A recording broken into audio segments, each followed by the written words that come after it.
Hi, good evening, and welcome to MedCity's live session on IELTS writing.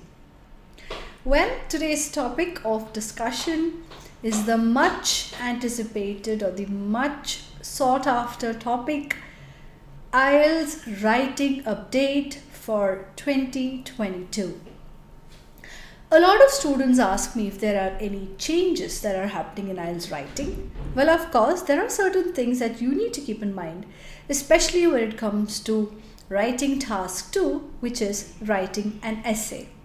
So before we get to the topic, let's get a huge hi from each and every one of you joining me today. I'll be really good if you can also add the location that you're watching us from.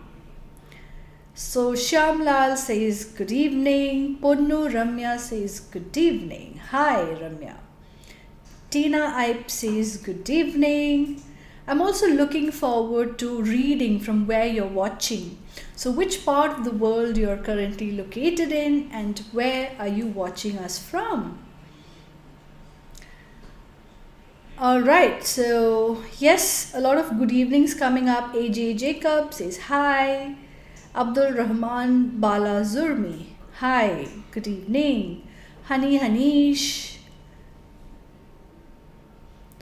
Well, so what is new when it comes to IELTS writing and what are the updates that we have for 2022? Well, IELTS writing, we have 2 tasks that you need to complete. So if you're an aspirant preparing for the IELTS, you're well aware that in writing there are 2 questions that you'll have to answer. There's a task 1 and a task 2. So, what are the things you need to be able to keep in mind as you solve each of these questions? I'm going to focus more in detail on task 2, which is an essay writing. So Bijit says hi, so hello. Watching from Kollam, great. Yes, so how many of you are aware of an update when it comes to IELTS writing? Is there really an update? What are the things you need to keep in mind when writing an essay?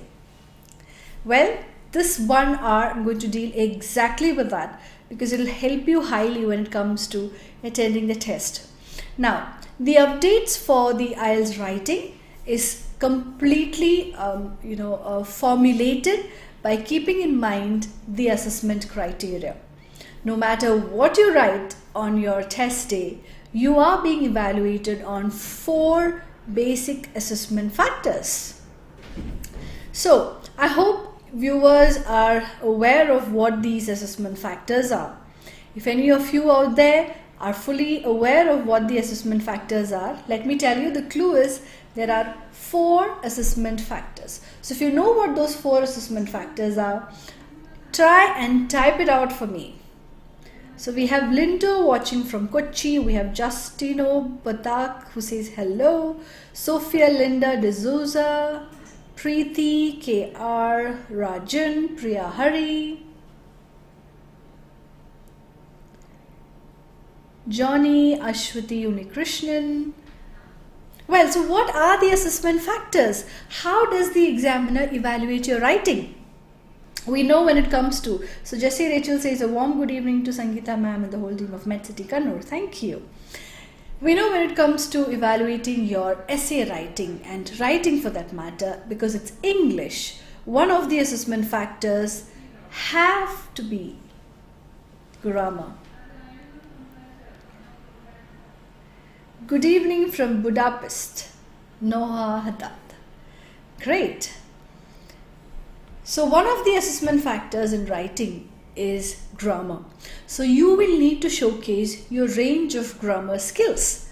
Now when it comes to range of grammar skills, what are the things you need to include in your writing? Well, we know tenses, of course, is an important thing that you need to include. Now tense basically defines or talks about different time period.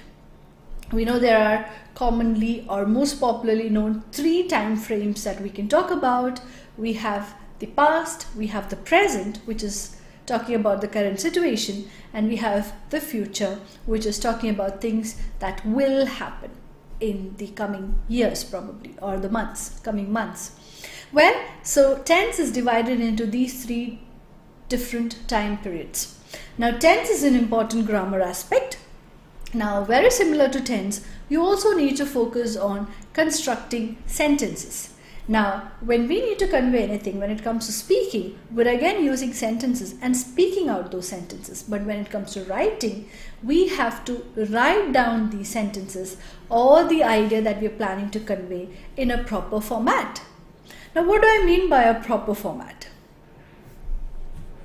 So Subhajit answers task response, coherence and cohesion, lexical resources, grammatical range and accuracy. Mary Benoy says good evening. So thank you Subhajit for adding that. Of course these are the 4 assessment factors when it comes to IELTS essay writing. And I've already started off with explaining what grammar is, grammatical range and accuracy.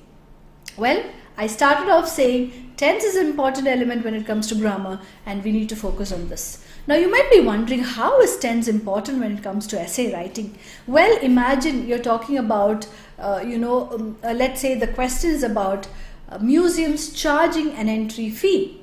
Now when the question is about there are museums which charge money for entrance, okay?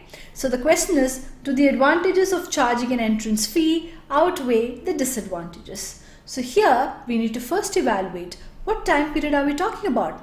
Are we talking about past, where we're talking about many years ago where museums used to charge?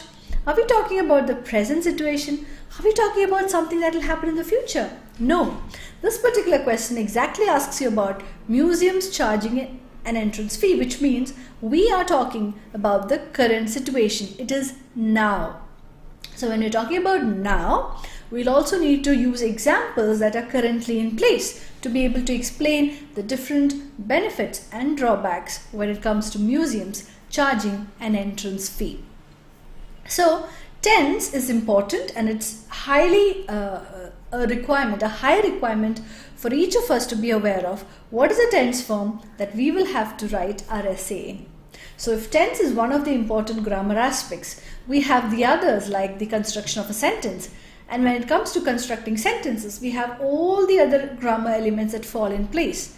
Like we have things called as prepositions, we have something called as articles, or we have things called as the linking words. And most importantly, we also have something called as spellings. So spelling is of utmost importance when it comes to IELTS writing.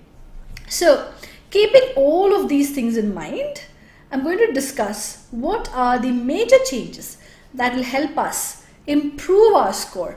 Now, if you are targeting for a band 8 in writing, well, then you need to make sure that all of these updates that I'm going to discuss in this session today are included when it comes to writing your essay.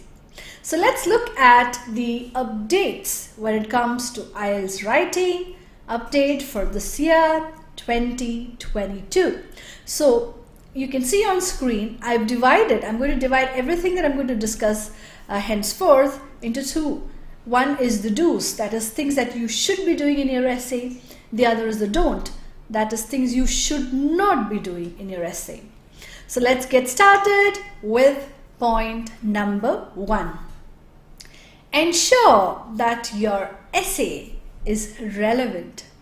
Your answer should be relevant to the essay. So what do you mean by relevant to the essay? It means relevant to the essay question.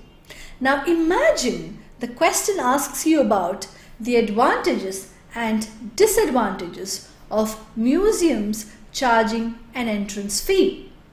Now instead of talking about what are the benefits and drawbacks when a museum charges entrance fee, if you end up talking about what a museum is, or I agree to museums charging an entrance fee, and then give in detail why I agree with the concept. Have I answered the question? Well, I haven't, because the question asks me to talk about the advantages and disadvantages. The question exactly is, do the advantages outweigh the disadvantages?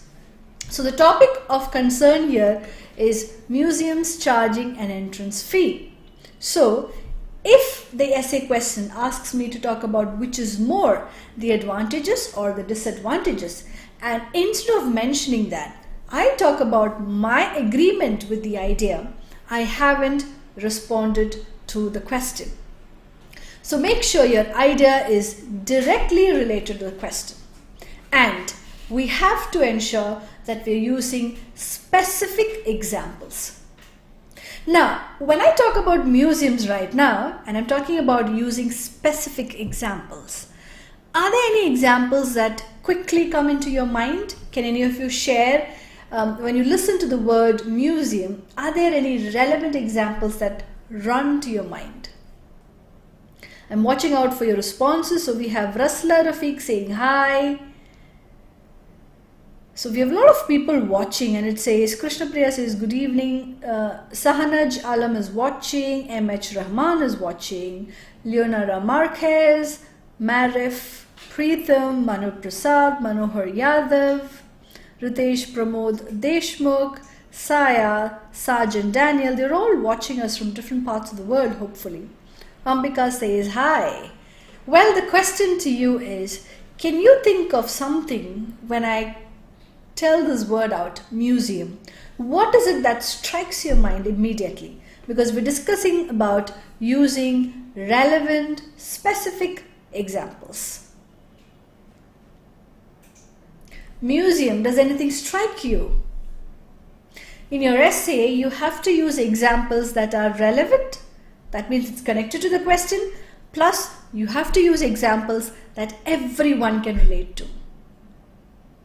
So my question here is, what comes into your mind the moment you listen to the word museum?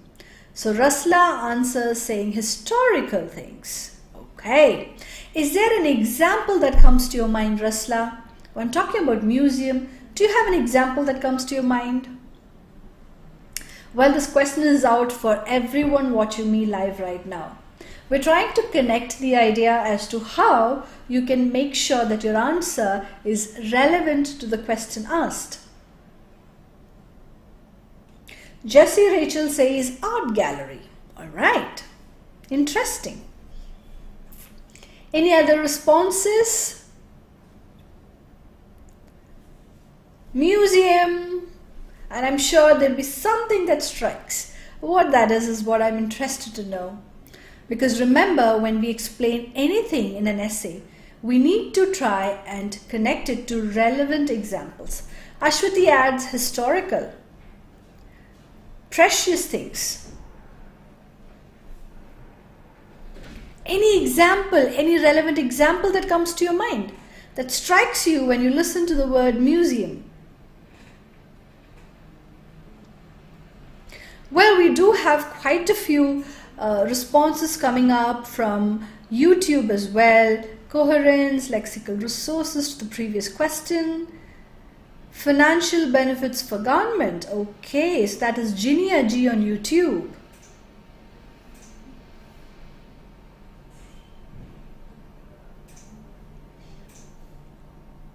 It'll be great if I can have any relevant comments that are shown on screen. So if my team can actually show these comments on screen, that'll be great.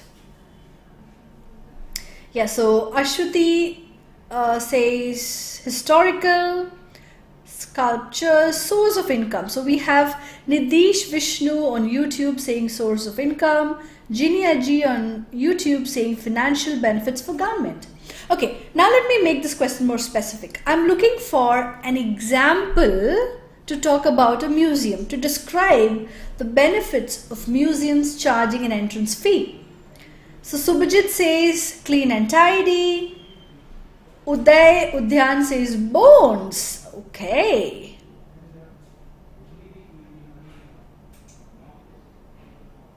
An example, is there a museum that comes to your mind the moment you listen to the word? Sophia Linda de Souza says antiques. So we have again Ginny Aji saying tourist attraction on YouTube. Well, what is an example of a museum that I can use? Does the name of any museum come to your mind? Because remember, in the exam hall, you're completely on your own. No? Do all of you give up? No example strikes you at the moment?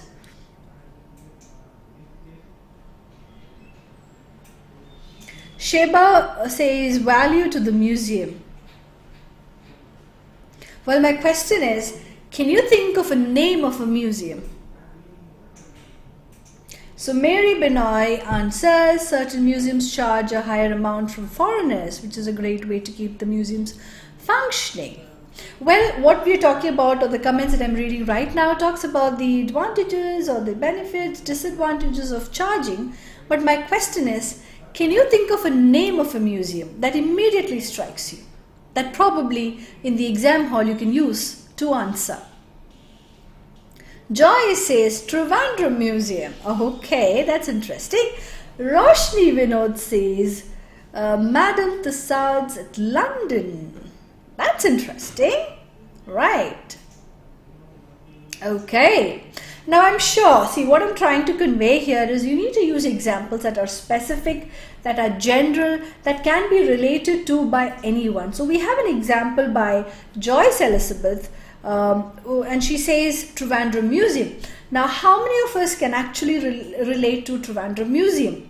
But the example that Roshni Vinod has given, or even Vinaya George has added and says wax, or Madame Tussauds Museum, the Wax Museum, is something that every one of us knows about, right? We all are aware of this particular wax museum. And if I use this particular example in my essay to explain the benefits and the drawbacks, then I'm using relevant examples. Because of course, the Hill Palace Museum or the Trivandrum Museum is relevant, but for an examiner, they might not be able to relate to it if they are, probably located in a different part of the world. So you need to try and use examples that are more general, that are more easily relatable. So one of the best examples that you can think of is the Wax Museum. The Madame Tussauds is the most popular museum. I'm sure almost everyone has heard of it. So if I use that example and I talk about, the benefits of charging an entrance fee to Madame Tussauds, it makes it so much easier for anyone to understand. Well, so that is developing your example. So I need to say how. Why should Madame Tussauds charge an entrance fee, and how is that going to benefit that particular museum? And that is exactly what I mean by developing my examples. So I'm going to talk about if the museum charges, if Madame Tussauds charges an entry fee to the visitors, that simply means only visitors who are genuine, only visitors who are truly interested in looking out for things that are there in the Wax Museum would visit Madame Tussauds. So that is how I'll be able to explain or expand my response. Well, I'm getting good evening from Pala. Good evening. Alright, so moving on to the next aspect of answering a relevant essay. Now these are the don'ts. These are things you should not include in your essay writing. Number one, don't be too general. Now what do I mean by being too general? Now instead of using the word Madame Tussauds, I just say, for example, there is a museum in a foreign country which is very popular because it has wax statues. Now this is too general because I just said there is a museum in a foreign country which has wax statues. Now it really looks made up. Or if I say there is a university in one of the English speaking countries which has a great museum attached to it. Isn't that too general? Avoid being very general. You need to be more specific. So I have to say the Madame Tussauds Museum is popular because of the wax statues it has, and these wax statues cover most of the prominent personalities from across the globe. Now this is more specific. So number one don't is don't be too general. The next point you should keep away from is don't write any memorized or by-hearted essays. A lot of the students tend to memorize short sentences, phrases, okay, short phrases or sentences, and they might just write it everywhere. Now avoid writing any kind of memorized sentences. And number 3, do not mention any recent surveys or studies. I'm sure many of you are quite interested in formulating a study. Now, if it is about the museum, probably you'll write, for example, a recent survey showed that 25% of people who visit a museum are not interested in it. Now, what is the survey and what is the percentage? This is purely fabricated. So, it's highly advised to stay away from mentioning any recent surveys or studies. They do not hold value, so do not use a recent survey or a study as an example. Now you might be wondering at this point, why isn't a survey relevant? Come on guys, how many of us would have access to a survey? Now even if we have access to a survey report, how many of us would truly go through the figures and understand what is actually given in the survey? Well, most of us have reached our 25 or 30 years of age without ever having gone through a survey. If that is the case, how relevant it is for us to mention a survey in an exam hall for a question that we're seeing for the first time. So mentioning a survey or a recent study is not considered a relevant example. Stay away from it. Instead, I can think of connecting an example to a recent news story that I've read in the newspaper, or I can talk about a documentary that I've seen on TV, or an interview by a personality, a prominent personality or a celebrity. If I can connect it to one of these and use that as an example, of course that is accepted. But make sure you don't refer any recent survey or studies when it comes to essay writing. So this is how you can ensure that your answers are relevant to the essay question. Let's look at point number 2. Answer all tasks given in the question. Now at this point you might be wondering, what do you mean by answering all the questions or all the tasks given in the question? Well, there are questions where you need to give a single response, like if the question is, do you agree or disagree?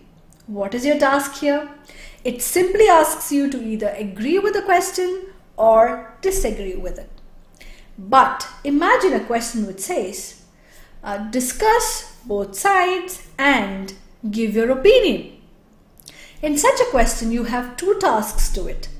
You have to, number 1, discuss both the sides given, and number 2, you have to also give your own opinion.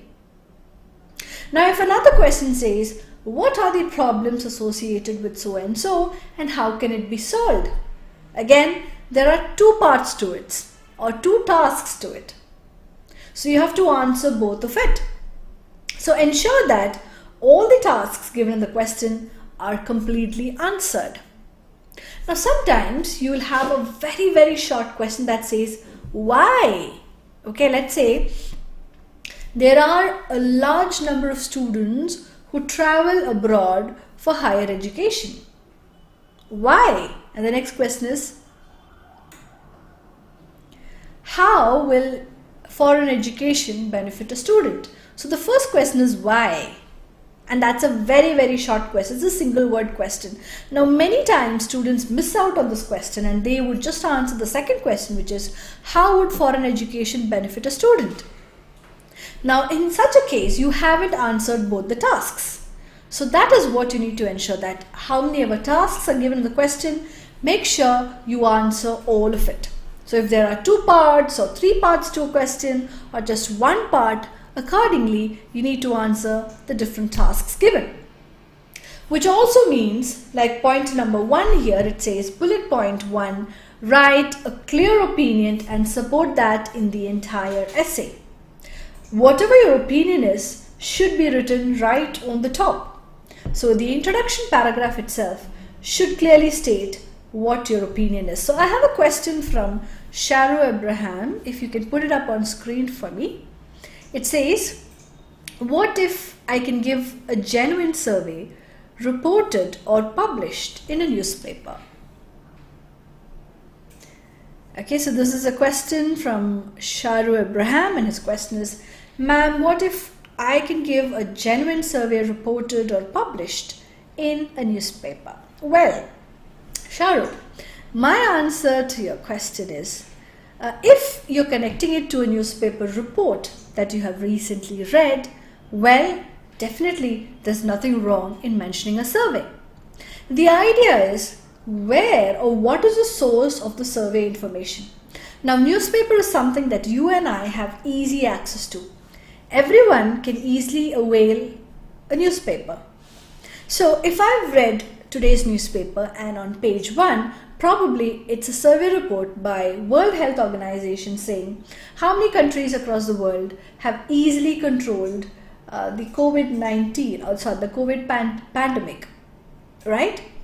So if that is something that I include in my essay saying in a recent newspaper report or in a survey reported by The Hindu, which is okay, because that is genuine, that is something that you and I have access to. But if I simply mention based on a survey report by World Health Organization, or according to the reports that UNICEF has stated that 60% of children, now come on, not all of us will have access to the reports by World Health Organization or UNICEF or International Labour Organization or any such organization across the world. Not all of us have daily access to it. So my idea of not including a recent survey is, fabricating a survey and saying according to a particular survey report, that wouldn't make sense. But if you're connecting it to a newspaper report, that is simply okay. So Sharu, I hope I've answered your question, and that was an interesting question. I'm sure many students or many candidates watching would have had the same question. Now Jessie Rachel has a similar question saying, what about the surveys that are done in the past? Now Jessie, there is nothing wrong in surveys. The only thing is it's not genuine when all of a sudden in the exam hall I can exactly remember a survey that I read many years ago. Now that looks highly fabricated, which is why it's advisable to include more relevant, more associatable examples, something that you and I can have access to and will be aware of. So TV news is something that most of us know. Daily happenings around the world is something that all of us are aware of. So if you use some examples like that, that would be more specific and more relevant than using very general, vague, or fabricating an example about a survey report.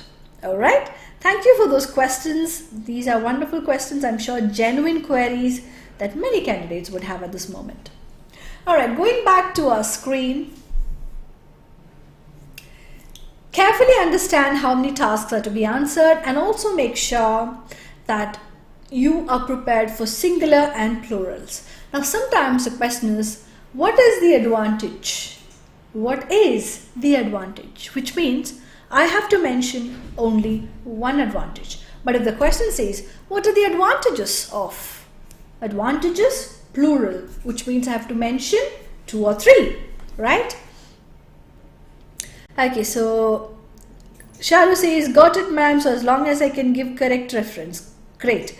Joyce says, is it possible to include personal experience as examples? Wonderful question, Joyce Elizabeth. Personal examples. Alright, so I'm going to give you an example right now, okay? Our question right now is about museums charging an entry fee. What are the advantages? So I say, for example, when I recently visited a museum in my hometown, I was charged 2,000 rupees for the entrance fee. Initially, I thought it was a huge amount, but when I entered the museum, I realized that money was worth it because the museum had beautiful collectibles. Now, this is a personal example. But imagine an examiner probably sitting somewhere across the country or maybe somewhere in the UK going through my essay about museums charging entrance fee, and the examiner sees this example saying that I visited a museum yesterday or recently and I saw this. I mean, doesn't it really look fabricated or made up? So The question will tell you to use examples from your own experience. That does not mean giving personal examples. Like, imagine writing an example that says, for example, my father was a regular visitor to museums. He used to visit a museum at least once a month. How does that sound? Well, I'm sure it's awful. So try and avoid writing personal examples. Instead, let's say if it's about handwriting. Okay, I can give you an example about handwriting. So if I'm using a personal example, I would say something like, for example, I was a person or I was a student with brilliant handwriting that every year in school I bagged the first prize for the best handwriting. Now instead of this, if I say, for instance, Bill Gates. Okay, this is just an example that I'm trying to say now. I hope I'm right about Bill Gates. Okay, I'm sorry if there's an error, but yeah, as far as I think it's Bill Gates or... Okay, fine. So for instance, if I'm talking about Bill Gates, okay, this is just an example.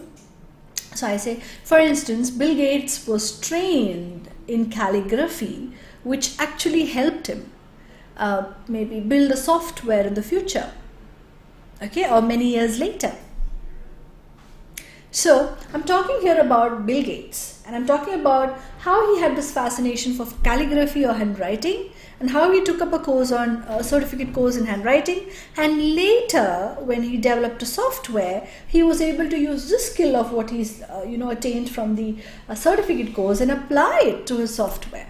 Now this is something maybe a more relatable example. So try and use examples that everyone will be aware of. Like you can take out maybe extracts from famous people, their experiences, their stories can be used as examples, because that is something that many people would be aware of.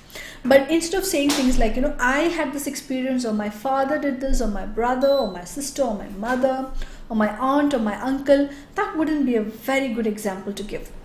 So Joyce, that's my answer to your question. I hope you're clear with it.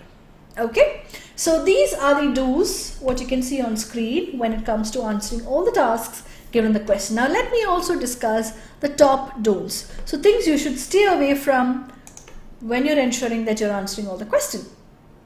Now don't think your opinion is clear. Okay, avoid any assumptions. So you need to be very clear. Don't just say that, there are many museums that charge entrance fee. It's good. Don't think just because you've written it's good, it's understood as your opinion. No assumptions. Don't assume that your opinion is clear. And to ensure that you have clearly conveyed your opinion, use phrases like, in my opinion, I believe that, from my perspective, what I believe is. Use phrases which have the word I or my. Now these would definitely convey the idea that I'm talking about my opinion. It's not somebody else's view. It's my opinion, my view, from my perspective, or in my opinion, or as far as I'm concerned. Okay, so never assume that your opinions are understood or can be understood. Ensure that it is clearly written. Point number 2, your essay needs to be concise and clear. Do not drag your essay and explain in detail about things that are not relevant. Make it brief, short. At this point, I have a favorite abbreviation that I follow. It's called KISS, K-I-S-S. Keep it short and simple. So always follow the KISS strategy when it comes to writing an essay. It has to be short, it has to be simple, which means it is brief and precise. Instead of dragging things up and explaining in detail, let me give you an example of what I mean by not being concise and precise. So I give an example saying, for example, I was a student who had such brilliant handwriting that in every class up to my 10th standard, I bagged the first prize. Like there were many other students in class, like for instance, the class that I was in had almost 50 students. So that particular standard, I'm sure, had almost 200 to 500 students. But out of these 500 students, every year I used to bag the first prize, which simply means I'm a person who had a good handwriting. Now this is unwanted explanation. Keep it short and simple. So make sure you follow the KISS strategy whenever it comes to writing an essay. But I'm sure when when I convey the idea that it should be short and concise, make sure that you don't make it too short that the meaning is highly confusing or ambiguous.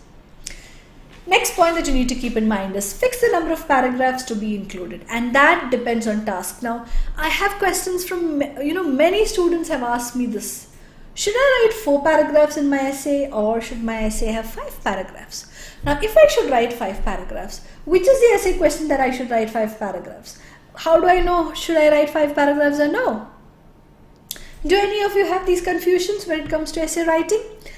Please send me a response now. Now, how many of you are confused about the number of paragraphs that you need to include in your essay?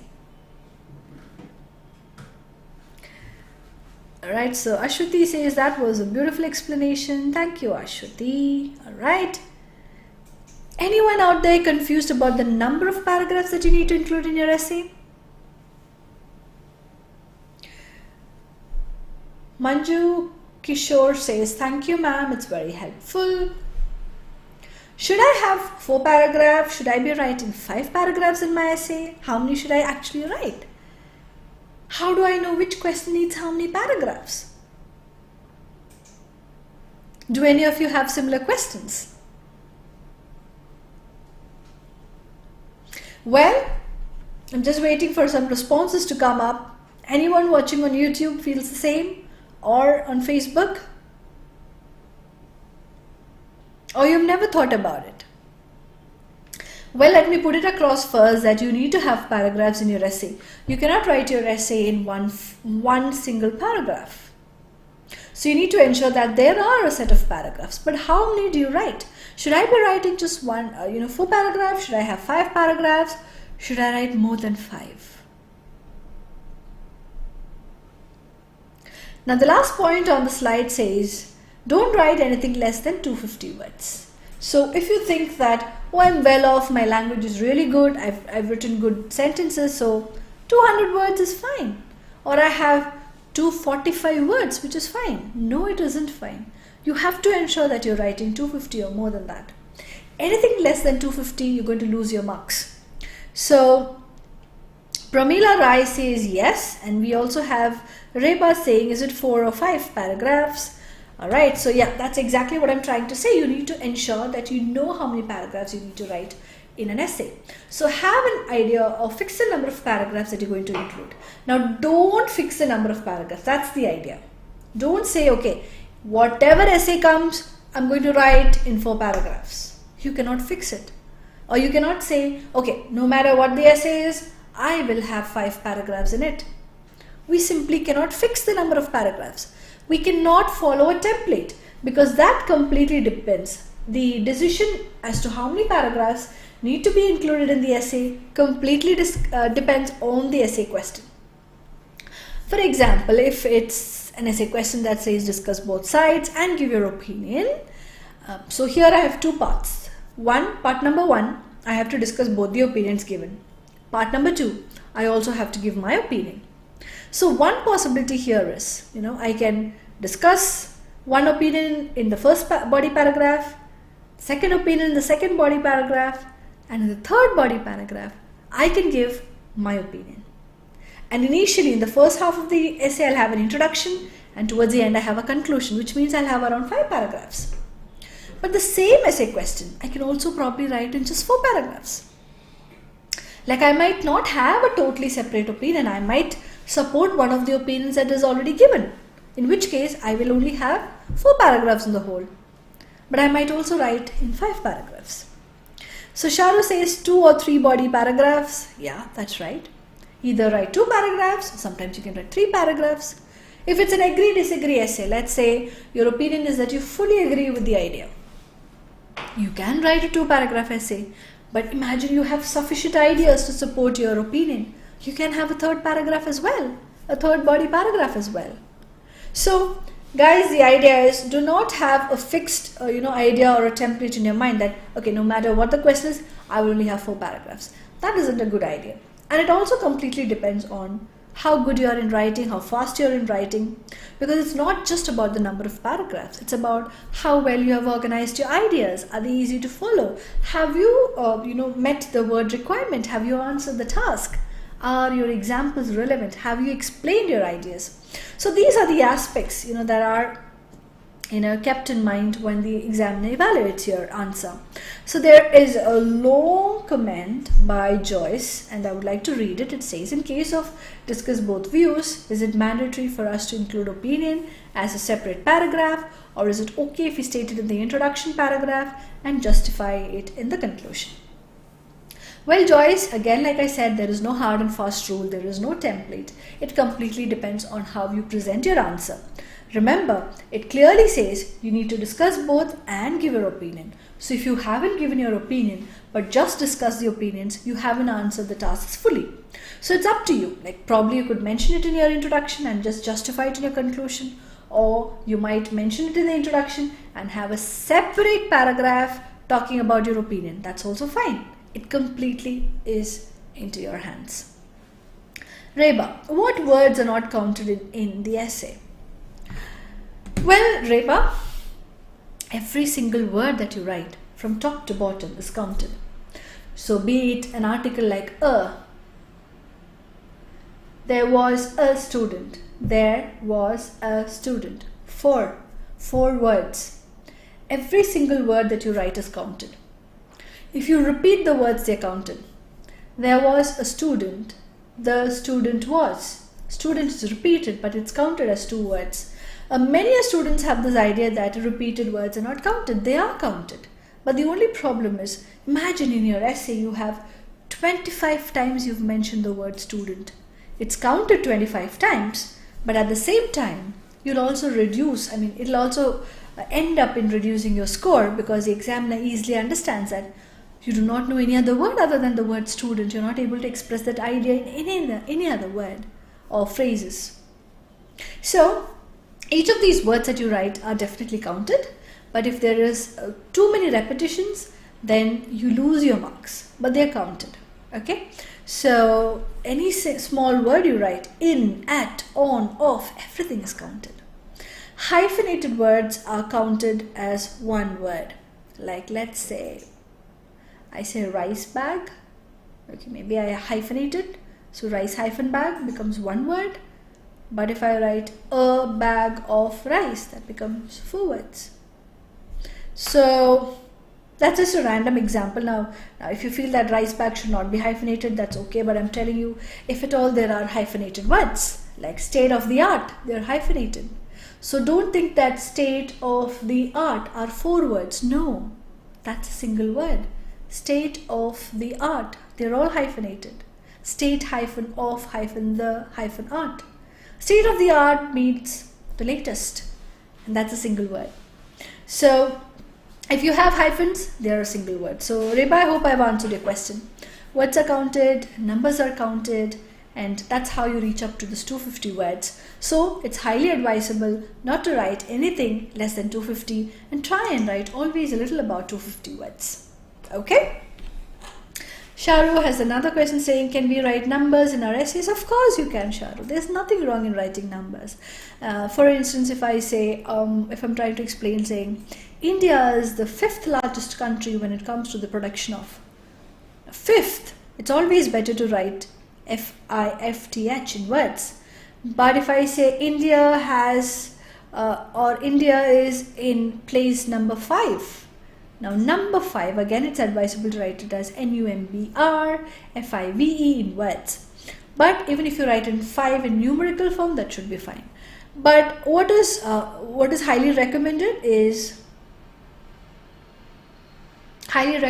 you write more of words. But of course, if it's years, you have to use numbers. Like in 1947, India got independence. So now writing numbers is fine. Okay, so we have midwifery teaching. Hi, Yashoda Danumol Maharaj watching. Alright, thank you and welcome to our live session. Alright, back to our screen. I'm going to share you point number 3.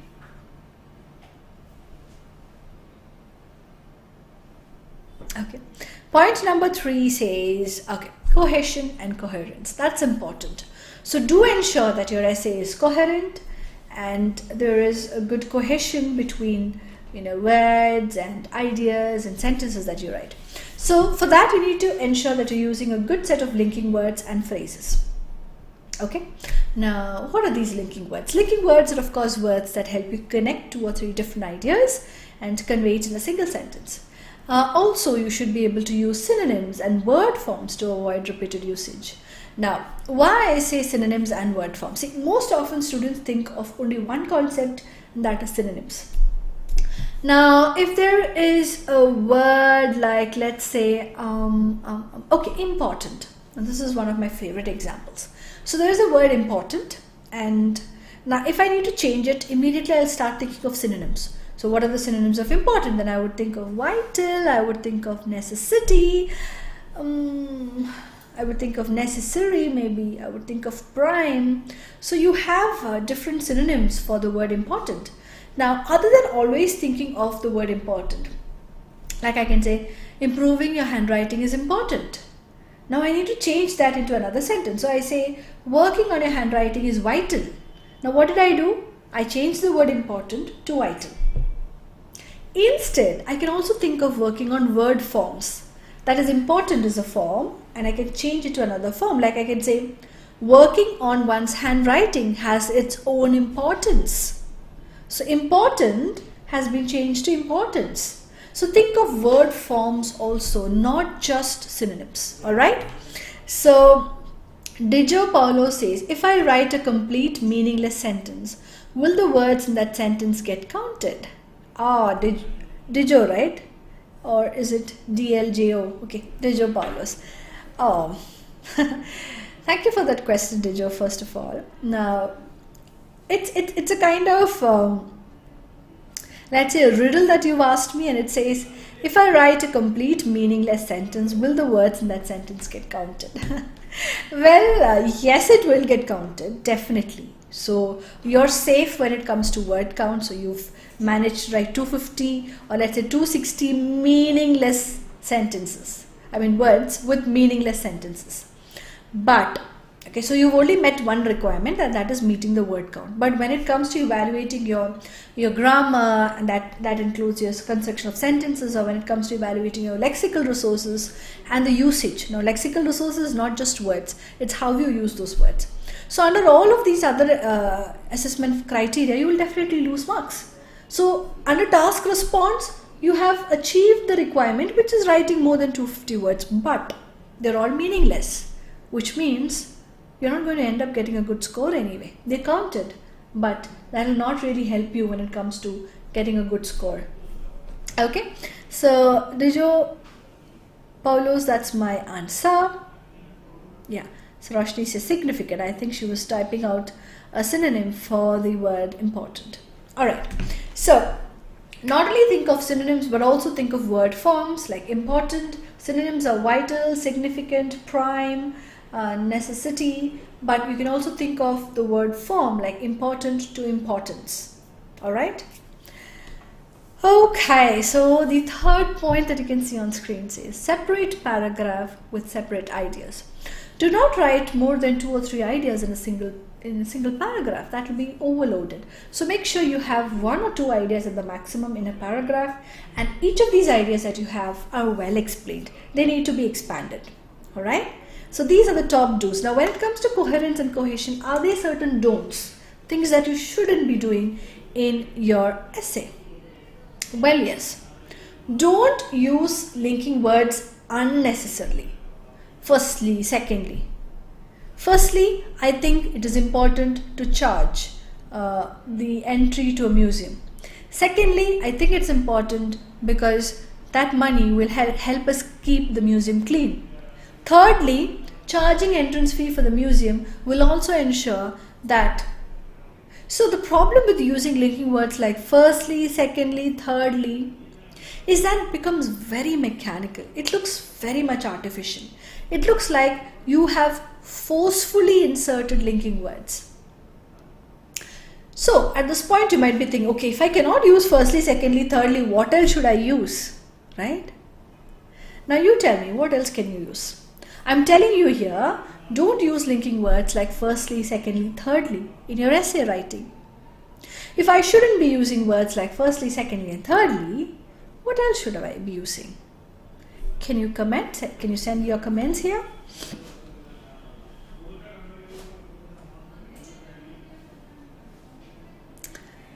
What else do you think I should be, using instead of firstly, secondly, thirdly? I'm telling you right now, those linking words are not effective.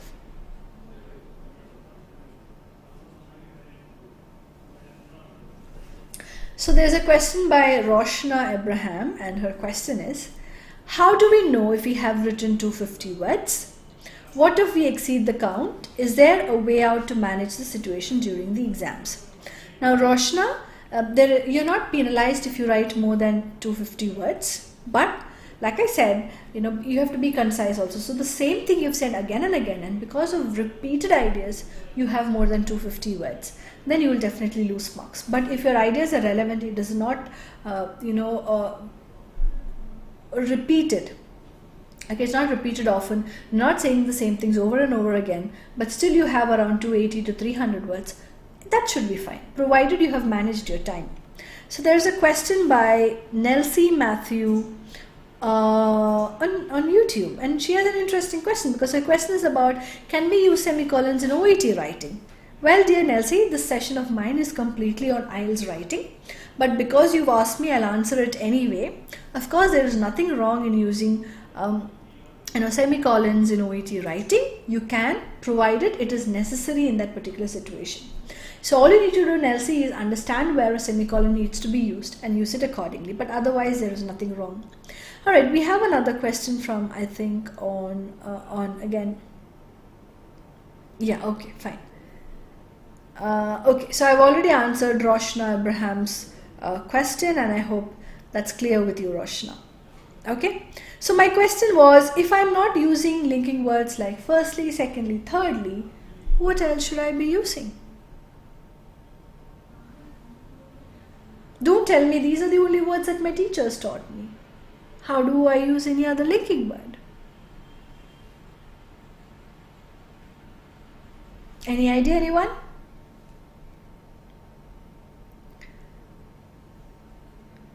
Okay. So Jinimol Manesh on YouTube says primary, and Joyce Elizabeth on Facebook says primary, first and foremost. Interesting. Yeah, first and foremost, primary. Good.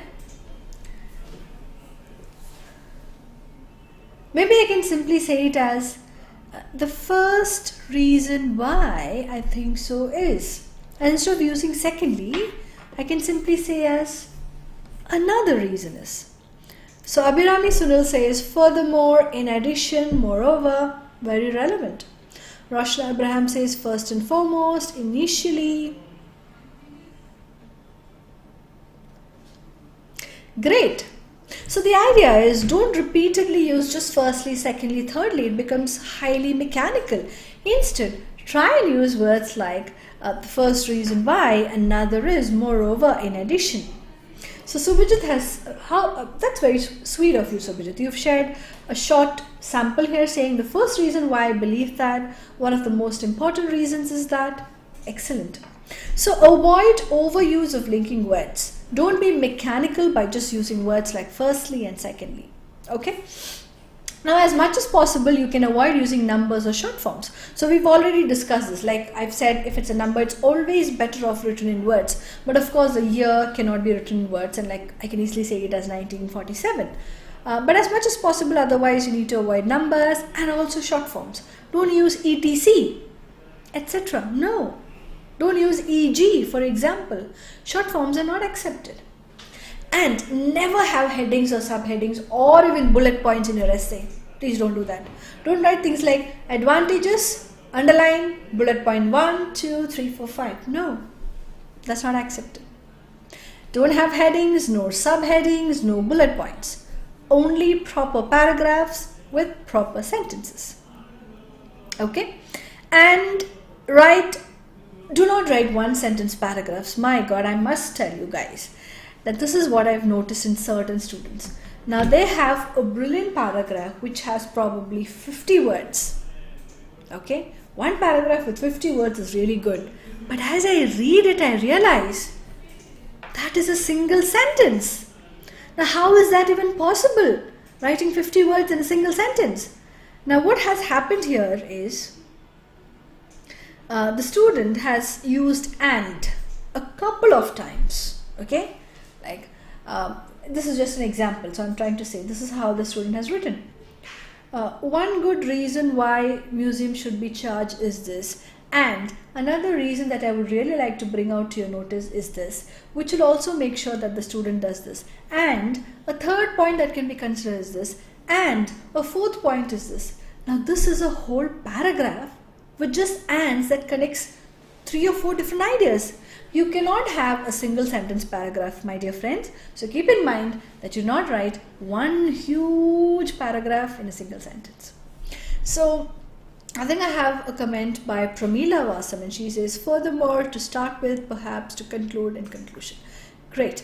And Sheba Abraham says, I have seen so many students writing to begin with. Okay. Is it correct? That's interesting, Shiva. So you're a trainer as well. That's great.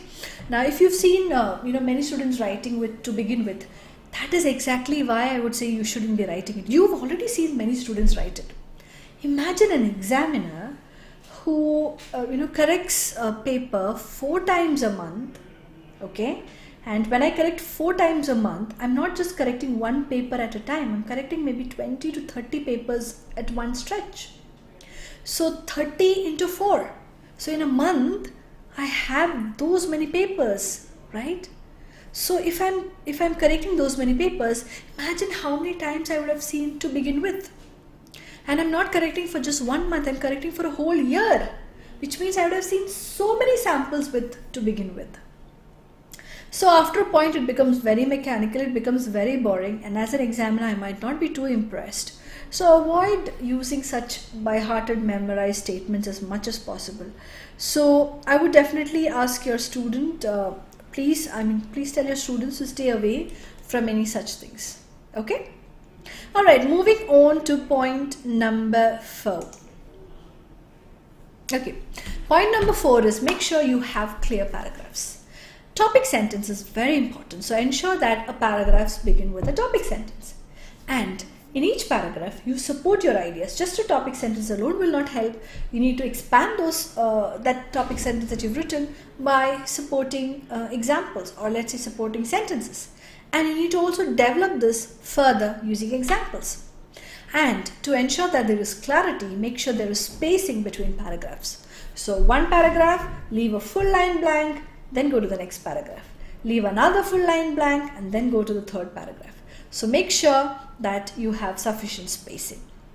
Okay, so before I wind up today's session, it's been an interesting session. Let me also show you the top don'ts, okay, before we wind up the session. So point number 4, having clear paragraphs. These are the things you should not do. That is, don't use a template, but be flexible. Okay. For example, it's not always necessary that you write an introduction, body 1, body 2, and a conclusion. You can also have a body 3 if required.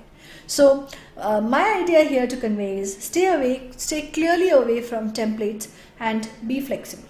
Only if you are flexible can you be able to write good essays. Okay. So I just want to show you one more bit about our City Ielts app before we wind up today's session. Now this is a brilliant app for you to download for free.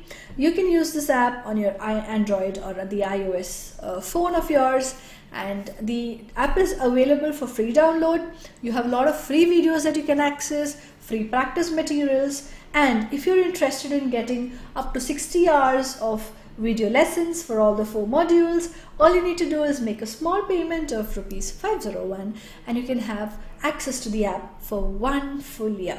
I'm sure that's brilliant, and at this point you're like really wondering how you can download the app. All you need to do is get onto our website, or I'm sure we'll be able to share the link in our comments here that you can easily download from. It's available on the Android and the iOS version. Well, thank you all for joining in this session today. I hope it was fruitful, it was helpful. A lot more of the updates to be shared, and hopefully in one of the sessions to come up, we will continue our discussion.